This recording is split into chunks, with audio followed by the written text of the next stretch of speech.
On her very first night as a maid in the grand mansion, she noticed something strange about the sick young heir at the dining table. Just a small detail nobody else cared to see. What she didn't know, the heir was one of the loneliest, wealthiest men in the country, and no one had truly looked at him in years. Emily Carter had been working at Ashmore Estate for less than 6 hours when she watched a man almost die in front of her. By the end of that night, she was certain of one thing. It wasn't a disease that nearly killed him. It was the medicine. The Ashmore mansion sat alone on a snow-covered hill outside Greenfield, Vermont. 3 stories of dark stone, tall windows glowing faintly behind heavy curtains, and a chimney that never seemed to stop smoking. From the gates, it looked like something out of an old painting. From the inside, it felt like a place that had forgotten how to laugh. Emily was 22. She had taken the job because her mother's hospital bills had piled up after surgery, and the Ashmore family paid almost 3 times what any normal household offered in the area. When the housekeeper, Mrs. Doyle, opened the door that evening, she didn't smile. She just looked Emily up and down and said, "Don't speak unless spoken to. Don't go upstairs unless told. And don't ever, ever enter the young master's study." Emily nodded. She didn't ask why. She spent her first hours learning the layout. Polished wooden floors that creaked in places no one walked. Hallways lined with portraits of Ashmore's long dead. A kitchen so large it had 2 ovens and a walk-in pantry. The staff was small and quiet. A cook named Martha, who barely spoke. A groundskeeper named Henry, who lived in a shed behind the greenhouse. A driver, a butler, and 3 other maids who all kept their heads down whenever Mrs. Doyle walked past. By 8 o'clock, Emily was carrying a tray of warm broth and folded napkins toward the dining room. That's when she saw him for the first time. Nathaniel Ashmore. He sat at the long oak table alone, dressed in a dark sweater that hung loose on his shoulders. He couldn't have been older than 28, but he looked tired in a way that made him seem decades older. His skin was pale, his hair messy, his hands resting on the table like they were too heavy to lift.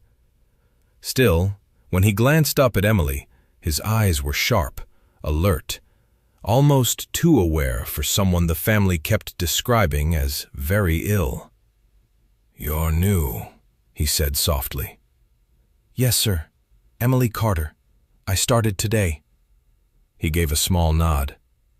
"Welcome, Emily." That was the whole conversation, but something in his voice stayed with her. The kind of tone a man uses when he's trying to sound polite while drowning underneath the surface. At 9 sharp, Dr. Harold Green walked in. He was a tall man in his 60s, with thin silver glasses and a leather bag he carried the way a priest carries a Bible. Without speaking to anyone, he placed a small brown bottle on the table beside Nate, along with a silver spoon. Mrs. Doyle watched from the doorway, with her arms folded so tight they looked carved. "Time for your evening dose, Nathaniel," the doctor said. Nate stared at the bottle for a long moment.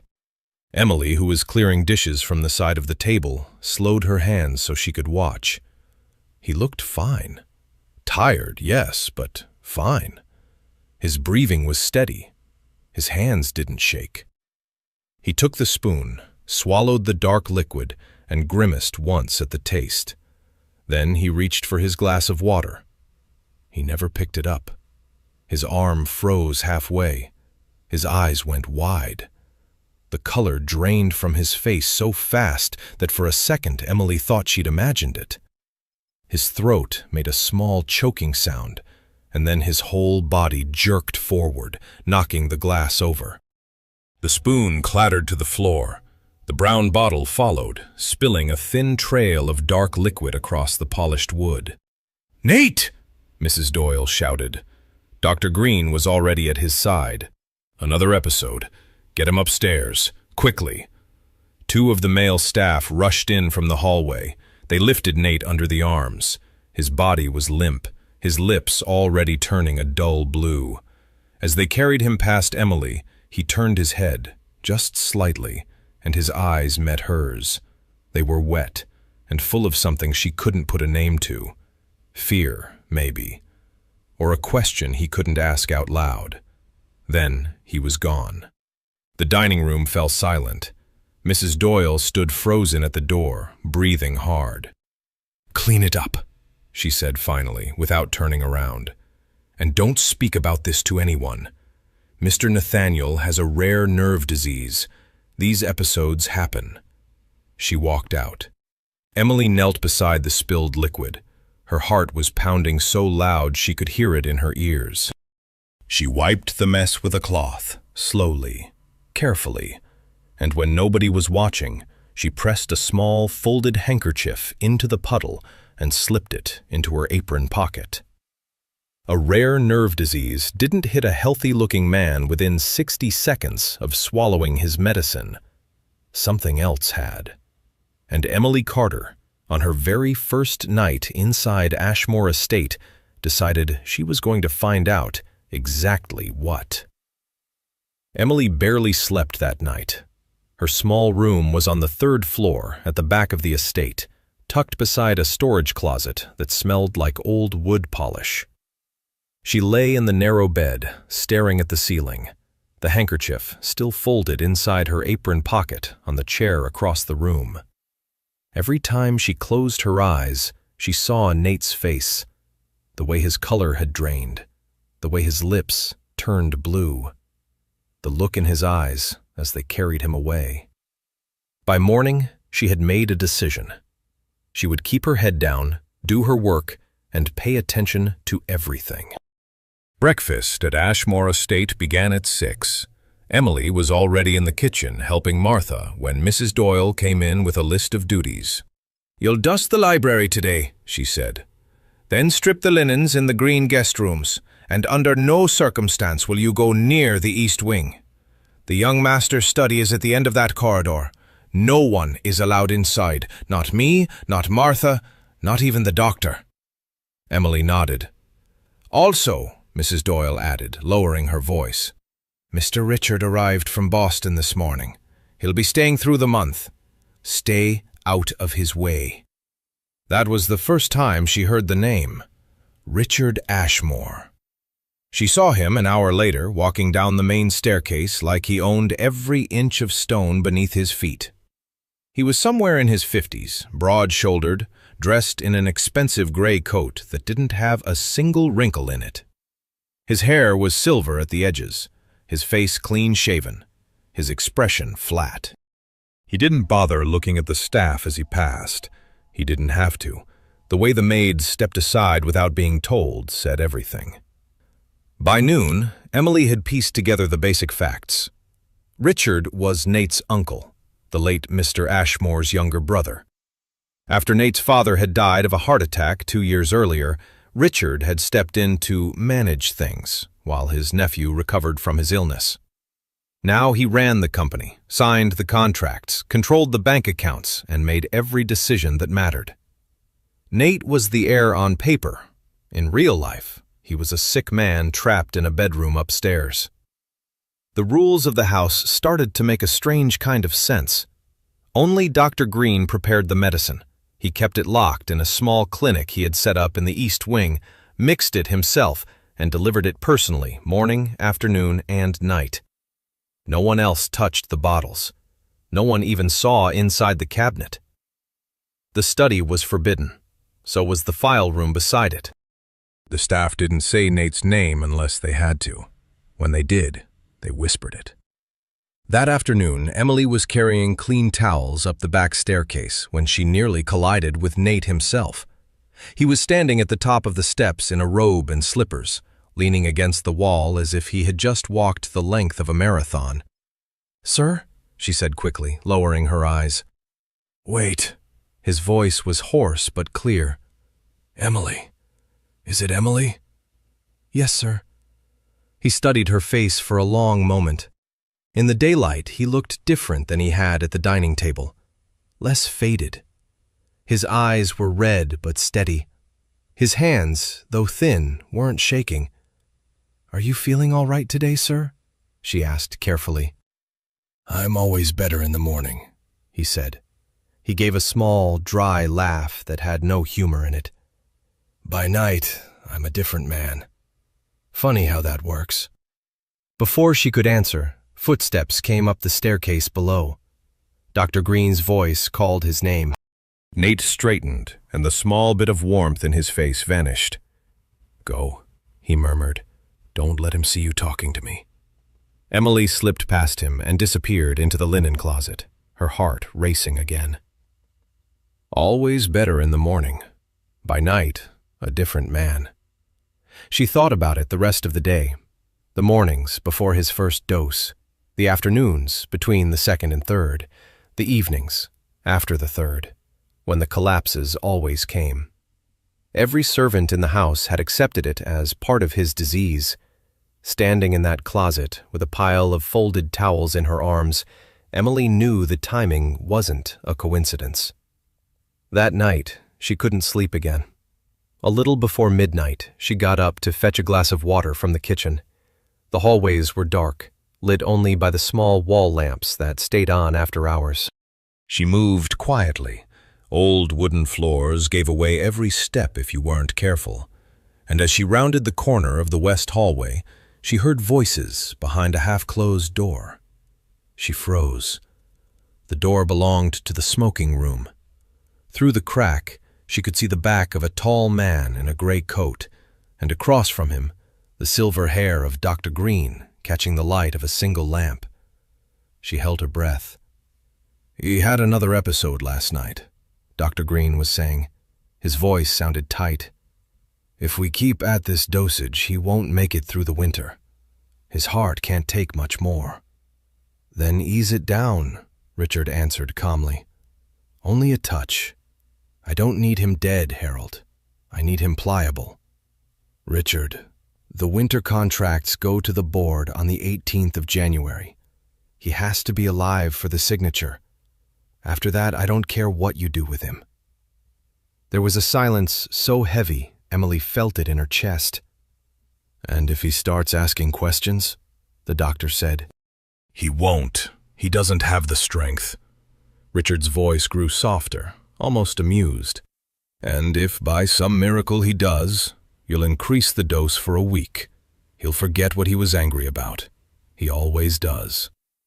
Emily pressed herself flat against the wall outside, her fingers gripping the edge of a small table for balance. Her mouth had gone dry. The pieces in her head were rearranging themselves into a picture she didn't want to see. Just keep him alive long enough to sign the winter contracts. Richard wasn't simply letting Nate die. He was managing it. Keeping him weak enough to control, alive enough to sign whatever needed signing. The illness the whole house whispered about was a story, dressed up in brown bottles and doctor's visits, like a man feeding a fire just enough to keep it from going out. Footsteps moved inside the smoking room.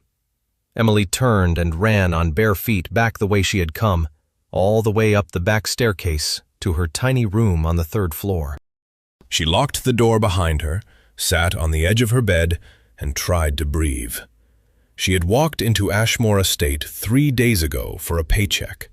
Now she was the only person under that roof who knew the young master was being killed, and she had no idea who in the house she could trust.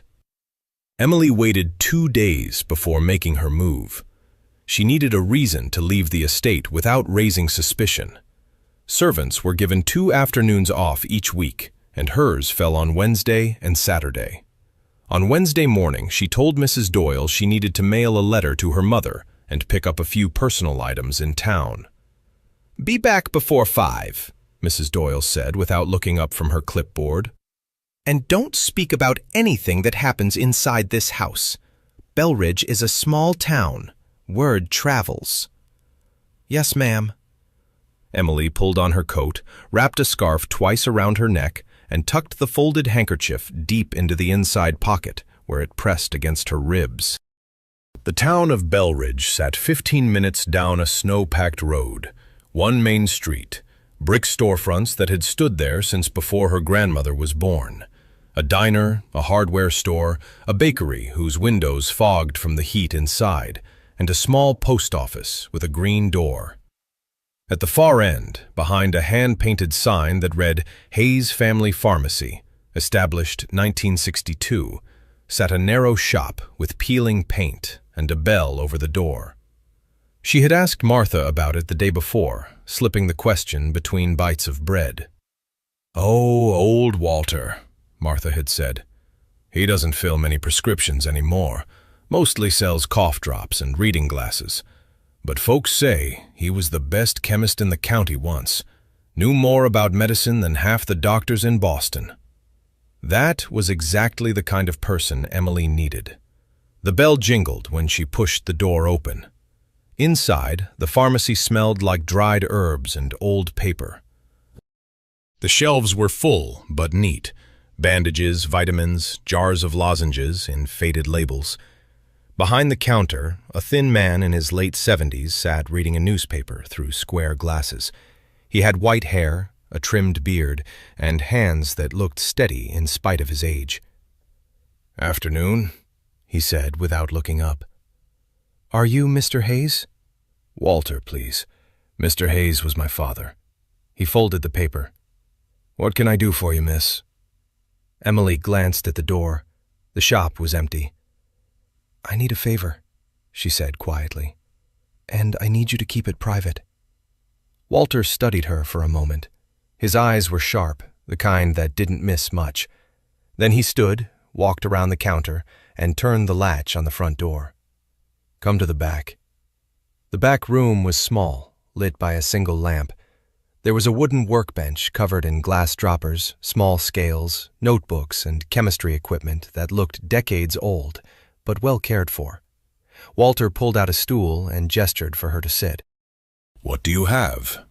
Emily took out the handkerchief and unfolded it carefully. The dark stain in the center had dried into the cloth, but she had also brought a small glass vial. She had soaked a few drops into it the same night by pressing the cloth over a clean spoon. She slid it across the bench. "I need to know what's in this," she said, "and I need to know if it's dangerous." Walter picked up the vial, held it to the lamp, and tilted it slowly. He didn't ask where she got it. That alone told her he had seen unusual things before. "Give me an hour," he said. "Walk around, buy yourself something warm. Come back at 3. She nodded and left. Emily spent that hour at the diner across the street, sipping a cup of coffee she barely tasted. Her hands wouldn't stop shaking. Every time the door swung open, her stomach dropped, and she half expected someone from the estate to walk in.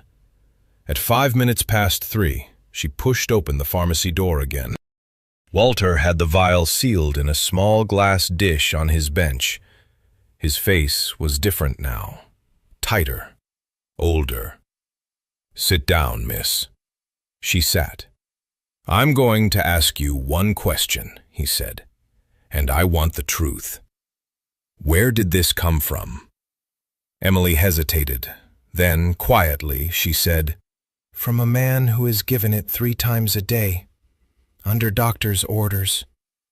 Walter took a long breath through his nose. "That liquid," he said, "is mostly distilled water and a herbal tincture, harmless on its own, but mixed into it are 2 things that should never be in any prescription. The first is digitalis. It comes from the foxglove plant.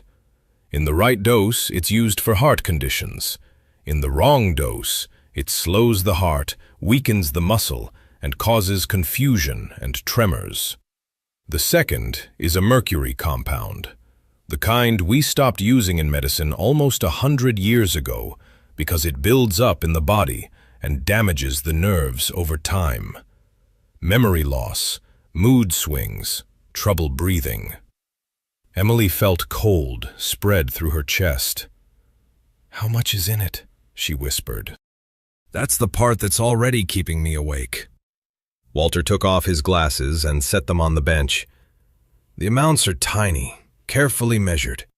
Whoever made this knows exactly what they're doing. A larger dose would kill the man within a week. A smaller dose would do nothing at all. This sits right in the middle, enough to make him sick every single day, enough to make every doctor who looks at him believe he has a real disease, but never enough to finish him. He looked her in the eye. Whoever is giving him this medicine is keeping him alive and weak on purpose. For how long, I can't say. Years, maybe. Emily's hands gripped the edge of the bench. "Can you write this down?" she asked. What's in it? Everything. "I already did." Walter slid a folded sheet of paper across to her.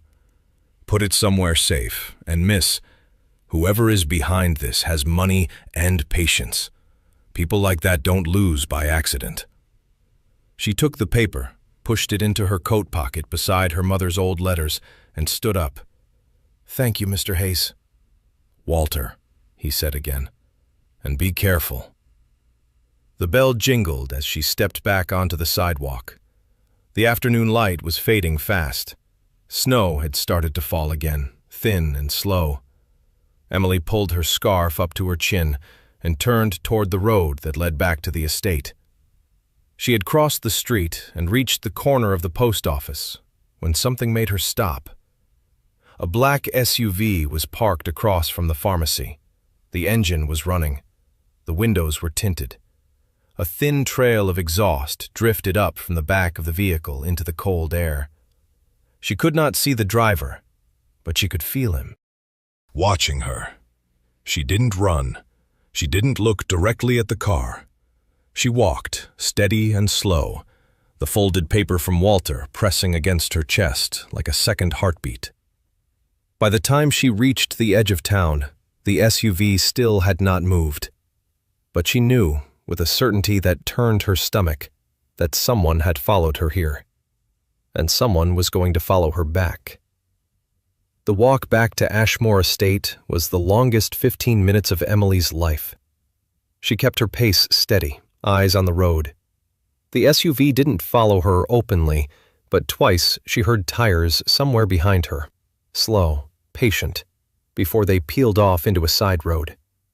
By the time she reached the wrought iron gates, her hands were numb inside her gloves, and not just from the cold. She slipped through the back kitchen door at 4:40. Mrs. Doyle looked up from a list of dinner instructions, glanced at the clock, and went back to writing. Emily exhaled. She worked the rest of the afternoon the way she always did, dusted, polished, folded, and smiled at Dr. Green in the hallway the way a maid was supposed to. Walter's paper sat hidden inside the lining of her mattress upstairs. The handkerchief she had already burned in the kitchen fireplace. But her eyes kept drifting to the staircase. She had to talk to Nate, tonight. Her chance came after the 9 o'clock dose. Mrs. Doyle had gone to her quarters with a headache. Dr. Green had given the medicine and returned to his clinic in the East Wing. Nate had been left in his bedroom to rest until morning. The house was silent. Emily took the back staircase up, 2 folded towels in her arms as cover. The door to Nate's bedroom was closed but not locked. She knocked once, very softly. "Come in," a hoarse voice answered. She stepped inside and shut the door behind her. Nate sat up in bed against a pile of pillows, the room lit by a single lamp.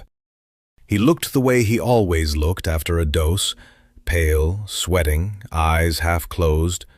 A glass of water sat untouched on the nightstand. "Sir, I need to speak with you." He turned his head slowly. "Emily." She set the towels on a chair and crossed to the bed. "Listen carefully," she said in a low voice. "The medicine Dr. Green gives you is poisoning you. There's digitalis in it, and mercury. A pharmacist in Belridge tested a sample today. He's certain." He stared at her. For a long moment his face was blank. Then a small, tired smile pulled at the corner of his mouth. "Emily," he said softly. "I have a nerve disease. 3 doctors in Boston confirmed it. 3 doctors that your uncle paid." The smile slipped. "Your uncle is keeping you sick on purpose," she said. "I overheard him in the smoking room. He told Dr. Green to keep your dose steady until you sign the winter contracts on the 18th of January. After that, he doesn't care what happens to you." Nate didn't speak. His eyes searched her face. He was a man who had been told for years that his own body was failing him. To accept her words meant accepting that nearly every adult in his life had been part of the lie. That was heavier than poison. "I'm not asking you to believe everything tonight," Emily said quickly. "I'm asking for one thing. Skip your morning dose tomorrow. Pour it into the plant by the window when no one is looking. Just 1 dose. See how you feel by lunchtime." He was quiet a long time. "And if you're wrong," he said finally, "then you'll have a bad morning, I'll lose my job, and you'll never have to see me again."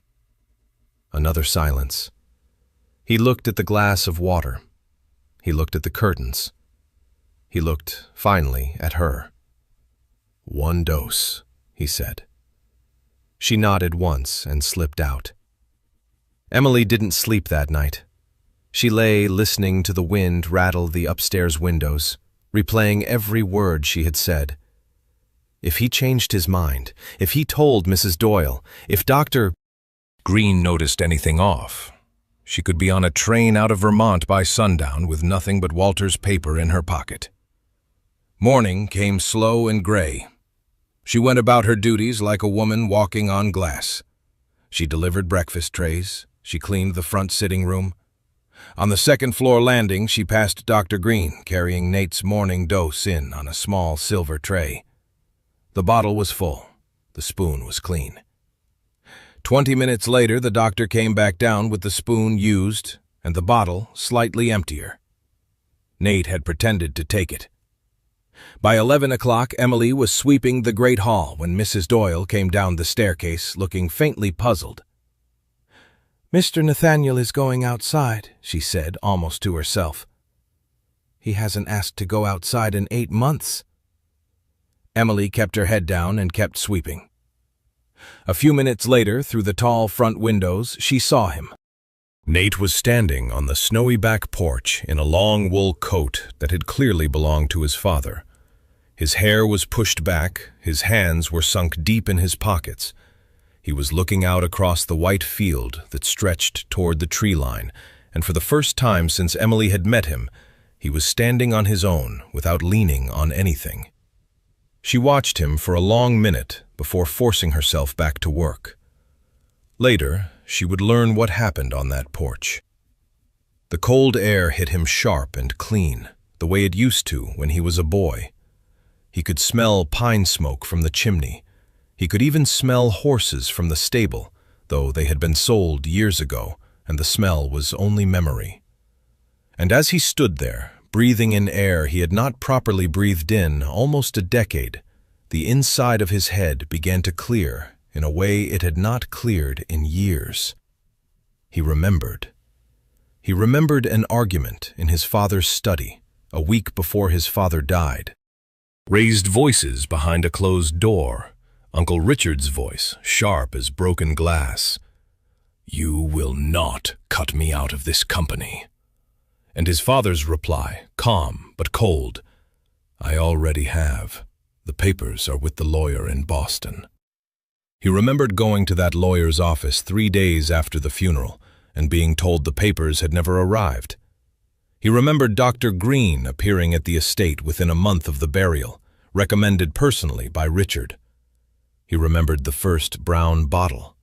He remembered every episode since being followed by an increase in the dose, never a decrease, always a little more, always for his own good.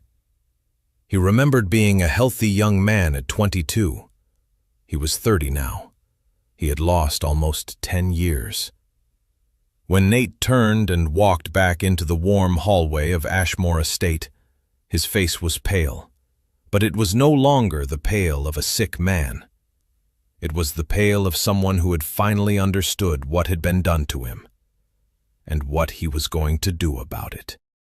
The plan came together over the next 36 hours. Nate skipped his afternoon dose by pouring it into the potted fern beside the window. He skipped the evening dose by faking the swallow and spitting it into a tissue the moment Dr. Green turned his back.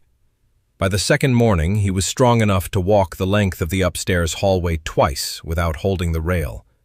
Emily met him at the linen closet when she could, slipping notes folded into towel stacks. They needed to leave the estate.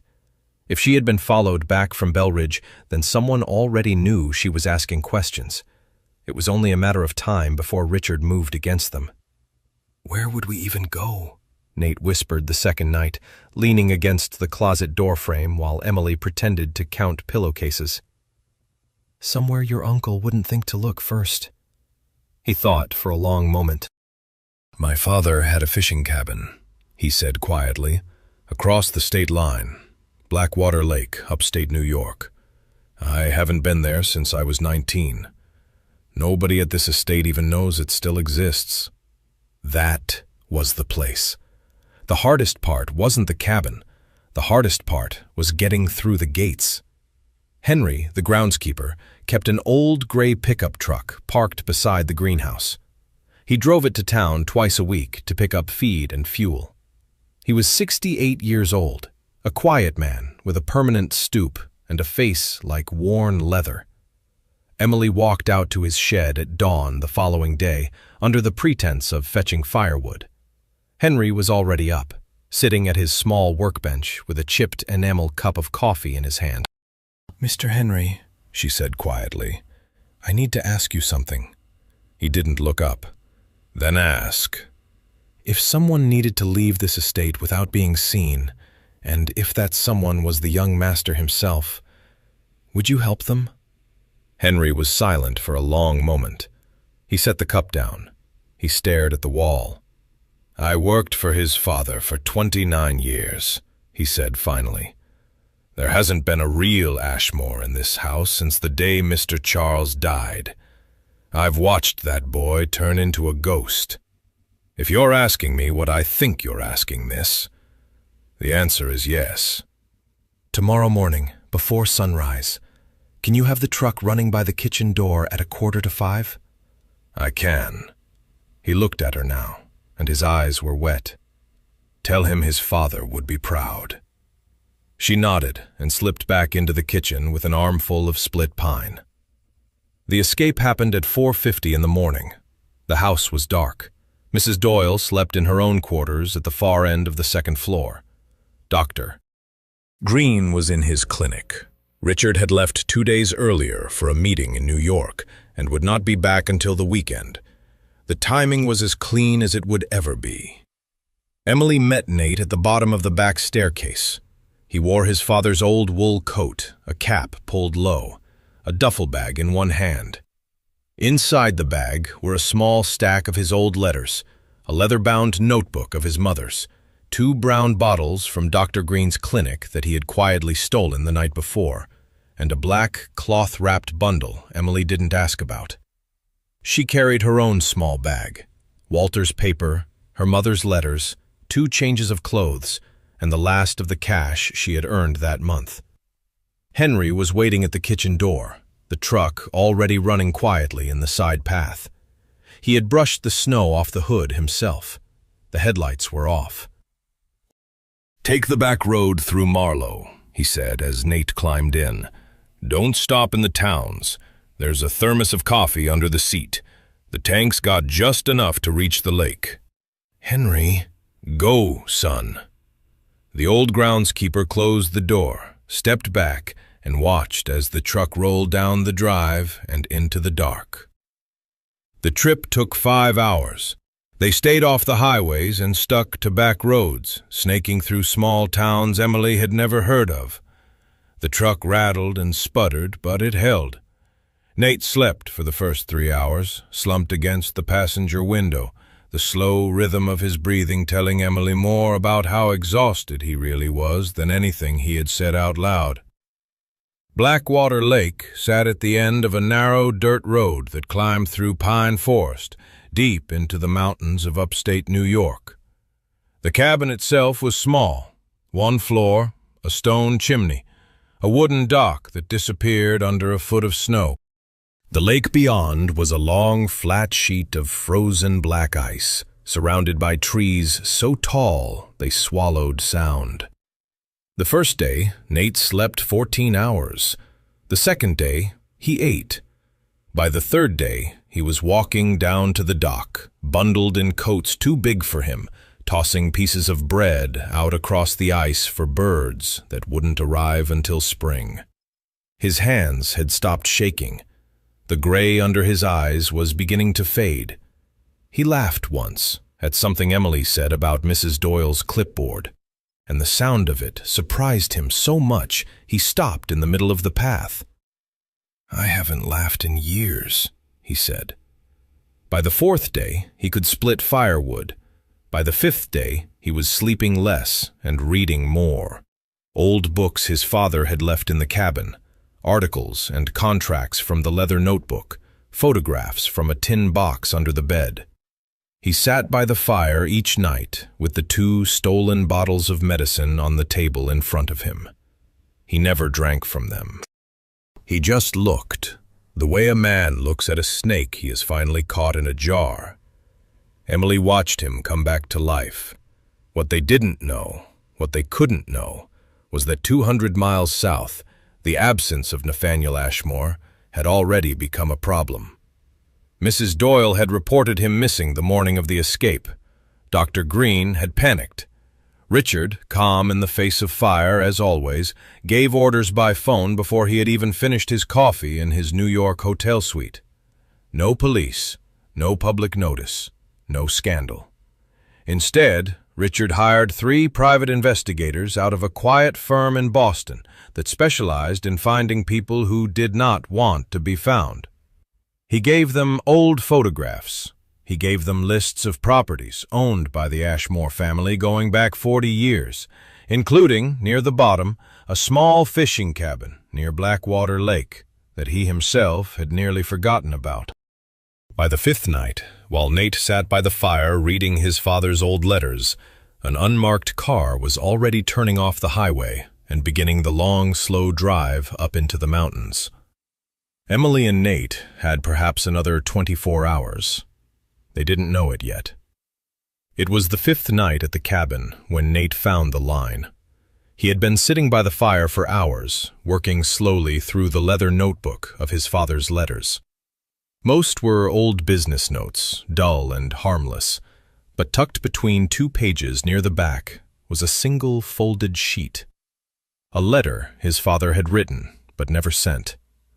The date at the top was 3 weeks before his death. Nate read it twice before he understood. "If I am gone before this matter is settled," the letter said, in his father's careful handwriting, "the proof of everything is where your mother kept the summer photographs. Take it to a lawyer outside Boston. Trust no one inside the company." He stared at the words for a long time. "Emily," he said quietly. She came over from where she was washing 2 tin plates at the small sink. He passed her the letter. "My mother kept her photographs in a leather camera case. It used to sit on the shelf above her writing desk in the upstairs bedroom of this cabin. We came here every summer when I was a boy." They were on their feet within a minute. The camera case was exactly where he remembered it, high on the top shelf of the dusty bedroom, hidden behind 2 stacks of old fishing magazines. Brown leather, cracked at the seams.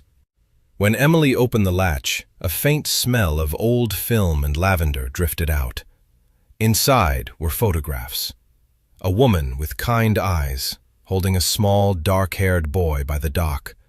A younger Mr. Ashmore, laughing in a striped shirt. A black dog. A picnic. Beneath the bottom layer of photos, taped flat against the leather lining of the case, was a small brass key. The key had a number stamped on the head, 417, and the words Bay Street Trust, Boston, pressed into the metal. Nate held it in his palm. His hand wasn't shaking anymore. "He left this for me," he whispered. "He knew." They didn't sleep that night. They packed instead. It was Emily who heard the sound first, a little after 4 in the morning. She had stepped out onto the back porch to bring in firewood, and somewhere far down the dirt road, faint between gusts of wind, she caught the low growl of an engine climbing the mountain. She froze. A second engine answered behind it. She ran inside. "2 cars, coming up the road, slow." Nate didn't ask twice. He grabbed the camera case, the duffel bag, and Walter's paper. Emily killed the fire. They left through the back door on foot, into the trees, before the headlights ever rounded the last bend. By the time the first car parked outside the cabin, they were already a quarter-mile through the pine forest, picking their way down a narrow path Nate remembered from when he was 12. The path led to an old logging road. The logging road led to a small county highway. By dawn, they were at a gas station 40 miles east of the cabin, where Nate paid cash for a ride from a tired truck driver headed toward Albany. From Albany, they caught a Greyhound bus to Boston. They reached the city a little after sunset. Bay Street Trust was a narrow stone building wedged between 2 larger banks in the financial district. Old money kind of place. Brass fittings, heavy doors, a marble floor worn smooth by 100 years of polished shoes. Nate pulled his cap low and let Emily walk in first. She asked politely to speak with someone about a safe deposit box. The clerk examined Nate's identification through her reading glasses and disappeared behind a paneled door. She came back with a manager who said only one thing. "This box has been waiting on you a long time, Mr. Ashmore." He led them down a stone staircase to the vault. Box 417 sat halfway up the 3rd wall. The manager turned his key. Nate turned his. The small steel door opened with a quiet click. Inside was a long gray metal drawer. The manager left them alone in the small viewing room. Emily watched as Nate slowly lifted out the contents and laid them across the table. 3 things came out of that box. The first was a thick brown folder of financial records, spreadsheets, bank transfers, years of company money quietly moved into private accounts under different names. Page after page. Even at a glance, the picture was clear. Richard had been bleeding the Ashmore Industries treasury for nearly a decade. Hundreds of millions, buried under fake consulting fees and shell companies. The second was a small bundle of letters tied with a black ribbon. They were in Nate's father's handwriting, all addressed to Nate, all dated and sealed, but never delivered. Nate opened one, then another, then a third. The letters were calm and clear. They explained, in plain words, that Richard had become dangerous, that money was missing, that a confrontation was coming, that if anything happened to Mr. Charles Ashmore before he could finish what he had started, Nate was to trust no doctor recommended by Richard, no lawyer paid by the company, no decision made on his behalf while he was ill. "If I am gone, my son," one letter ended, "get yourself to this box. Then get yourself to a journalist before you ever go to a courthouse. Light is the only thing men like Richard cannot survive." Nate's eyes were wet. The third item was the smallest, a black plastic microcassette, the kind from an old answering machine, sealed inside a clear plastic bag. A handwritten label on the outside read, "Dr. H. Green, voicemail, recorded from my office line." The manager helped them. Bay Street Trust still kept an old cassette player in a back office for clients who needed to listen to audio. He set them up in a private room and closed the door. The tape hissed for a moment. Then a voice came through, faint but clear. It was Dr. Green's voice. "I'll keep him in the chair through the spring, Richard. I told you, the medication isn't meant to cure him. It was never meant to cure him." As long as you wire what we agreed, his condition stays exactly where you need it." The recording was 42 seconds long. When it ended, Nate sat very still. Emily didn't speak. He finally reached forward, lifted the cassette gently out of the player, and slipped it into the inside pocket of his coat, beside the bundled letters and the financial records. "We have it," he said quietly. "We have everything." But as they walked out of Bay Street Trust into the cold Boston evening, Nate already knew that having proof was only half the fight. The harder half was finding someone they could safely give it to, someone Richard couldn't reach. They spent the night in a small motel just outside Boston, paid in cash, registered under a fake name Emily wrote on the form in handwriting that didn't look like hers. By morning, Nate had made his decision. "Daniel Brooks," he said, lowering a paper cup of motel coffee. "We were roommates at Yale our first 2 years. He's a corporate lawyer in Chicago now. He never worked for my family. He never met Richard. If there's one person in my life who Richard couldn't have reached, it's Daniel." Emily wanted to believe it. Nate had been a young man with friends once, before the brown bottles. He should be allowed to have at least one person left. "You're sure? He sent me a Christmas card every year I was sick, even when I never wrote back, even when everyone else stopped trying." That was something. Nate called from a payphone outside the motel. Emily watched him through the glass. The conversation lasted 8 minutes. When he hung up, his eyes were red. "He told me to come right away," Nate said. "He said he'd been waiting for me to call for 3 years." They took the train to Chicago that afternoon. 19 hours, 2 transfers. Emily watched the windows the whole ride, expecting men in dark coats to walk down the aisle, but no one came. They reached Chicago a little before noon the next day. Daniel Brooks met them at the station himself.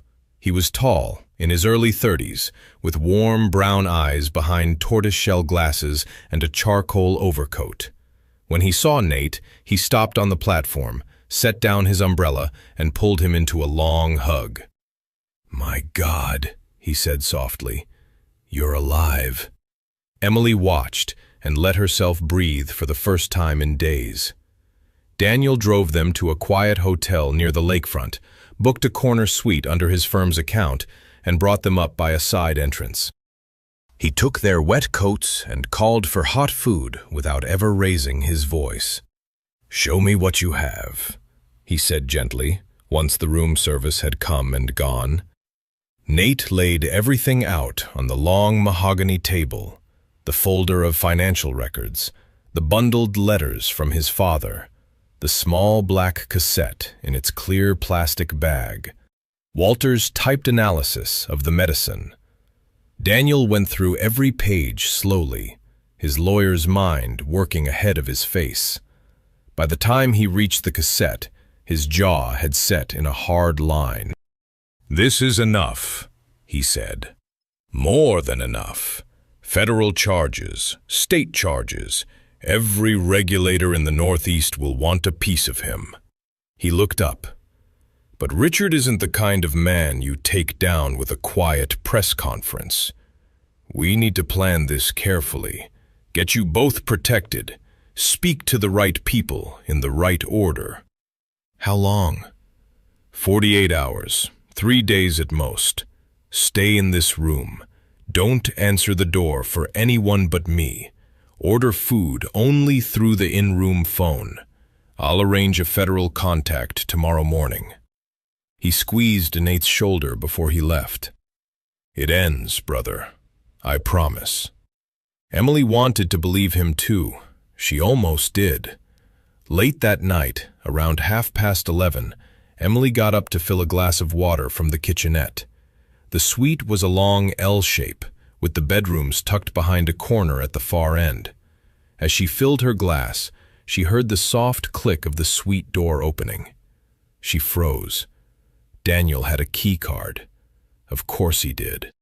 She pressed herself silently against the wall beside the kitchenette and listened.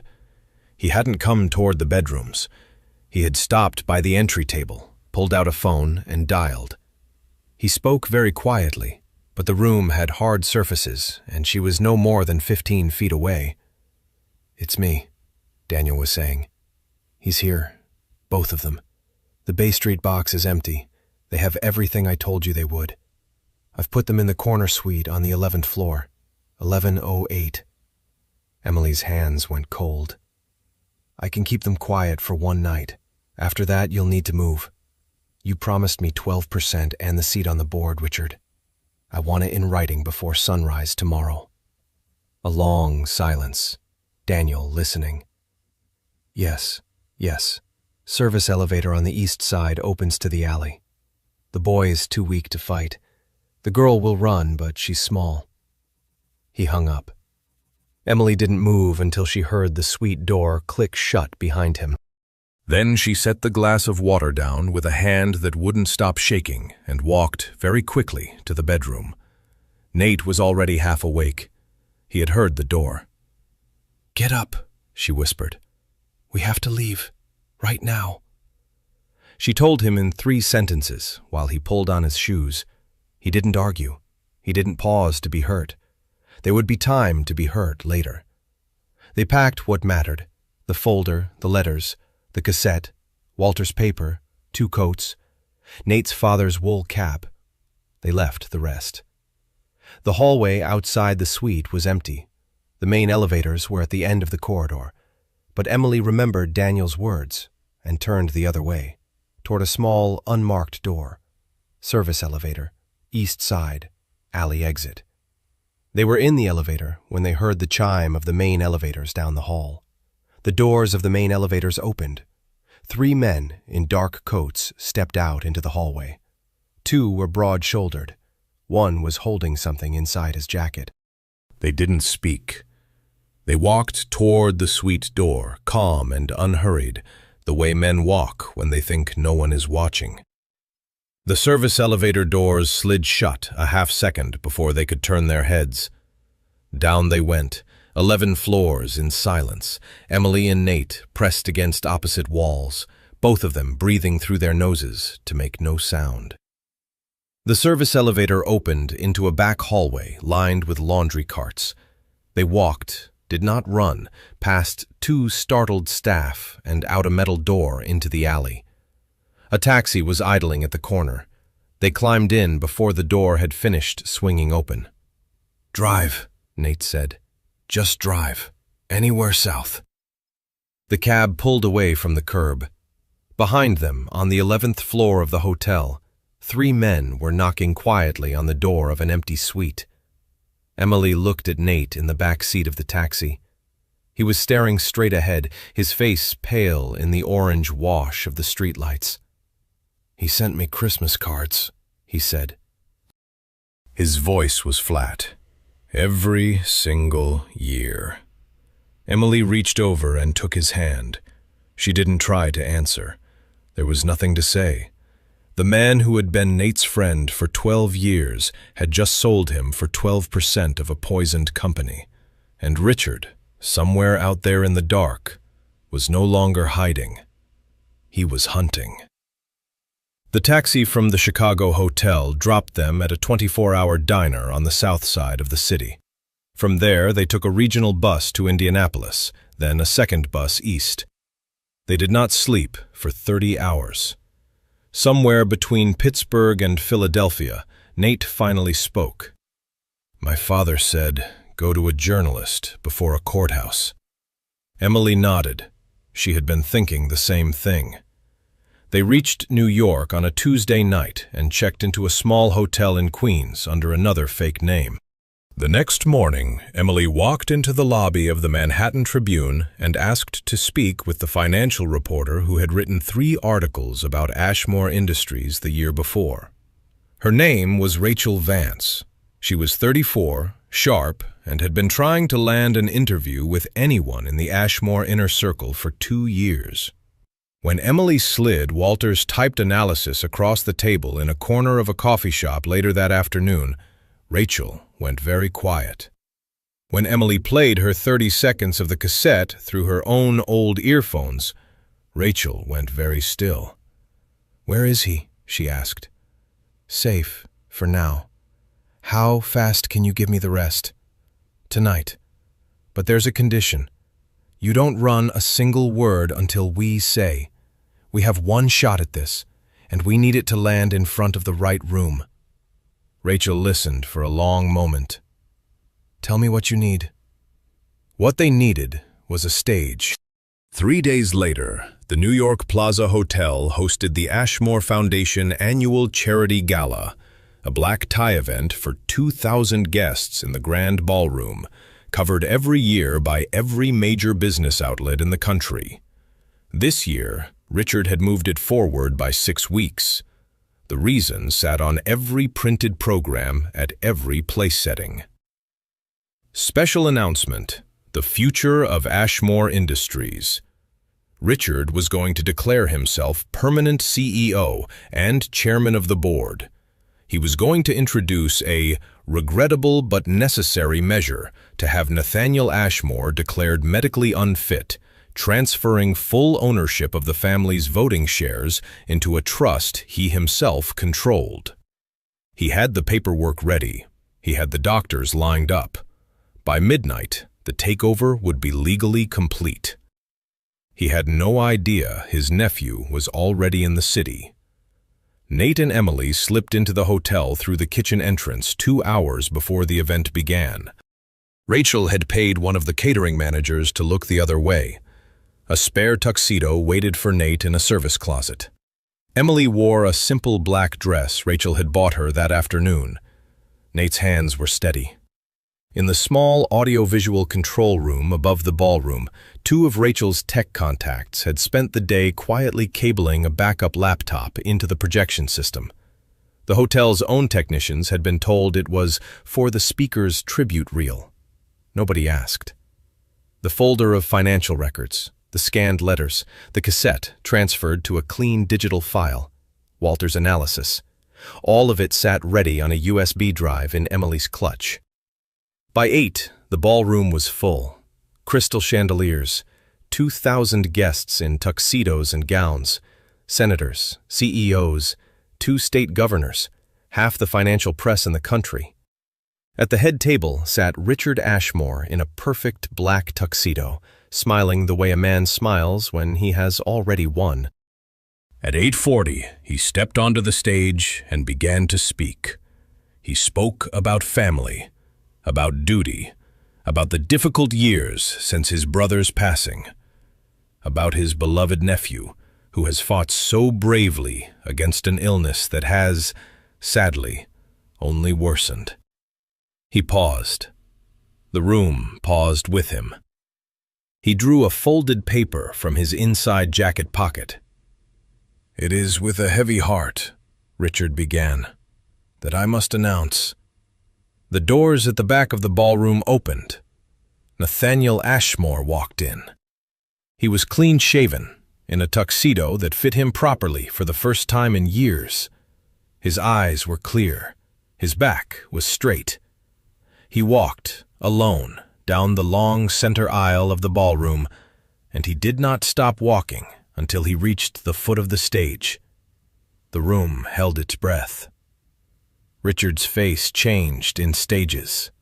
Surprise, confusion, then something colder. "Nathaniel," he said carefully into the microphone, "you shouldn't be here. You're not well."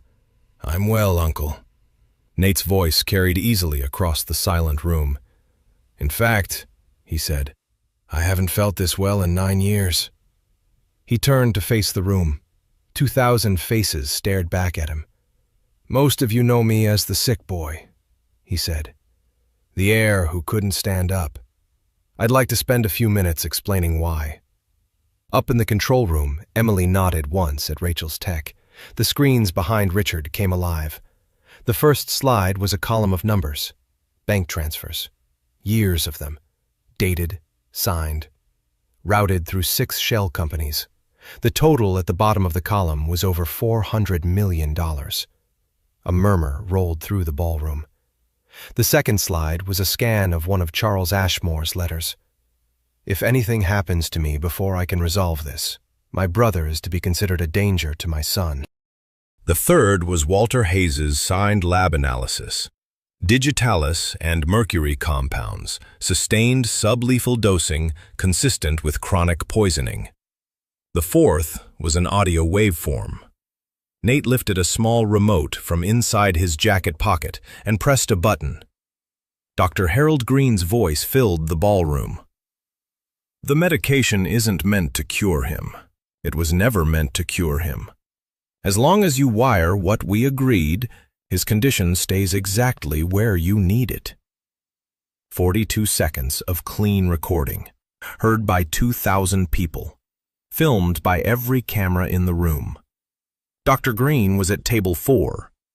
By the time the recording ended, he was already on his feet, his face the color of paper. 2 reporters had moved to block his path to the side door.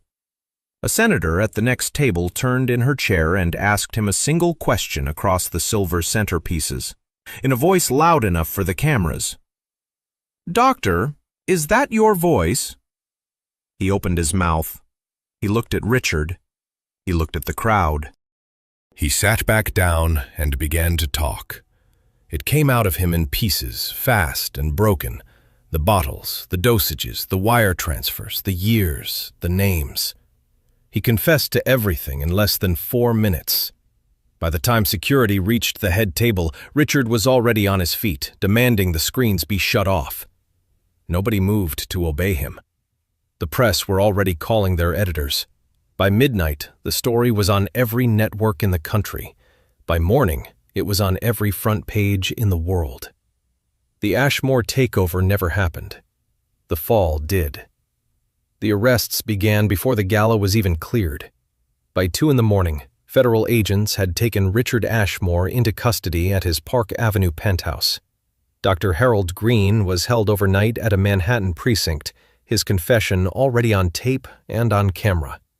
Within 48 hours, charges were filed in 3 states: conspiracy, securities fraud, money laundering, attempted murder, medical malpractice. The story moved like wildfire. Photographs of Nate at the gala, clear-eyed, calm, walking down the center aisle of the ballroom, ran on the front page of every major paper in the country. Rachel Vance's full-length report was published 72 hours later, 12,000 words long, and it broke the internet for an afternoon.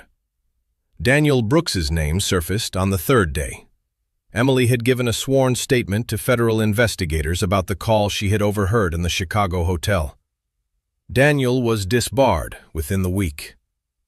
Henry, the groundskeeper, sent a 1-line letter on the back of a feed store receipt. "Your father would be proud, son." Walter Hayes received a quiet visit from a federal investigator at his pharmacy in Belridge, who accepted the original sample, the original notebooks, and shook the old man's hand for a long time before leaving. By the end of the month, Richard's bail had been denied. The Ashmore Industries Board, terrified of losing their company entirely to federal seizure, voted unanimously to remove him from every position he had ever held. Nate could have stepped in. 2,000 emails came in within the first week. Lawyers, bankers, politicians, friends his father had once trusted. They all expected him to walk back into the corner office and take what was rightfully his. The company needed leadership. The shareholders needed reassurance. The country was watching. Nate didn't go. He thanked the board chair on the phone, named 2 senior executives he trusted, signed temporary control over to them, and asked, very politely, to be left alone for a year. To Emily, that part made all the sense in the world. She had watched him in those first weeks. The press attention, the depositions, the endless meetings with prosecutors. He held himself together through every one of them, but at night, in the small Queens hotel they still hadn't moved out of, she sometimes saw him sit on the edge of his bed for an hour without moving. counting the years he could not get back. He was 30 years old, he told her once, and felt like a man waking up at the end of his life with all of it still ahead of him and none of it behind him. He needed time to remember who he was supposed to be. Emily understood. She had a life of her own to return to. Her mother was still recovering from surgery. She moved back into her mother's small apartment outside Burlington in early March. She found work at a bookstore. She visited the hospital twice a week. She and Nate spoke on the phone every Sunday night. He told her the small things first. He had bought a small lakeside property in northern Vermont, on a quiet bay he had never seen before. He had hired 2 carpenters from town to fix the roof, the porch, and the fireplace. He was reading again. He was sleeping 8 hours a night for the first time since he was a teenager. The shaking was gone, and so were the headaches, and so were the nights when he couldn't remember what year it was. In late November, almost a full year after the night Emily had first watched a man collapse over a dining table, he called and asked her if she would come up. "Just for the weekend," he said. "I want you to see it." She drove up on a Saturday morning. The lake sat at the end of a winding gravel road in the trees, framed by birches, with a small wooden house at the water's edge. Smoke rose from the chimney. The lake itself had begun to ice over at the edges, but the center was still dark and open, and a single line of geese was crossing the sky toward the south. Nate met her at the porch. He looked, finally, like the man he should have been at 30. Steady on his feet, color in his face, a little sun, a little muscle. He was wearing the same wool coat that had once belonged to his father. "You came," he said. "You asked." He smiled. It was a small smile, but it was a real one, all the way to the eyes. They walked down to the dock together. The ice creaked softly along the shoreline. Somewhere across the water, a loon was calling. For a long moment, neither of them spoke. There was nothing that needed to be said yet. "I wanted to tell you something," Nate said finally. "I should have said it a long time ago." She waited. "When I sat at that dining table on your first night," he said, "I had given up. I'd told myself there wasn't anyone left who would look at me carefully enough to see what was happening. The whole house had stopped looking. The doctor had stopped looking. My uncle—" He stopped, took a breath. "And then a maid I'd never met carried in a tray of broth, and she looked at me for 10 seconds, and she saw it." He turned to face her on the dock. "You didn't owe me anything, Emily. You hadn't even unpacked your bag. You could have walked away from that house the next morning, and I would have been dead inside a year. Instead, you stayed.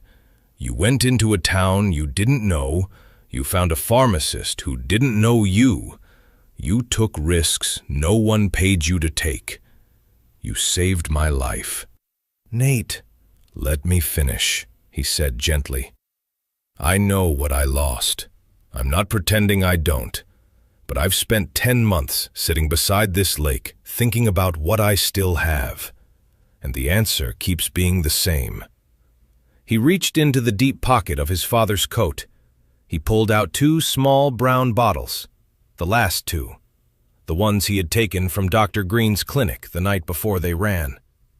He had carried them, sealed and untouched, through the cabin, the safe deposit vault, the Chicago hotel, the bus rides, the courtrooms. He held them out for Emily to see. Then he turned, walked to the edge of the dock, and threw them, together, in a slow arc out across the dark water. They hit the surface with 2 small splashes and were gone. Nate stood there for a long moment with his back to her. Then he turned around. He held out his hand. Emily took it. They walked back up the dock toward the warm yellow light of the small house at the edge of the lake. Nathaniel Ashmore was 22 years old when his father died. He was 31 when he started living again.